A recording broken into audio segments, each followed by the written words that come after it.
અરે ગાંડી, તો જ ગલી પછી થાય ને. હવે ગલી પછીની વાત પછી. પેલા ઈ કયો કે તમારા બાપુએ શું કીધું?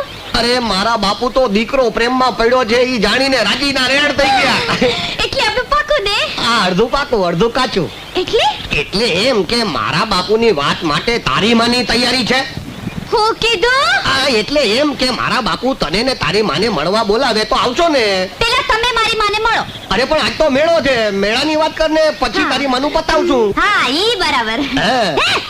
નહીં એટલે છે ને, આ તારી માં મને મળી લે, મને જોઈ લે, મને જે કરવાનું હોય કરી લે. હા તે જોવે તો ખરી ને. દીકરી દેવી છે. હા એ વાત સાચી, દીકરી દેવી છે, કઈ ઠીકરી થોડી દેવી છે. બરાબર છે, બરોબર છે. તે બરોબર જ હોય ને. હવે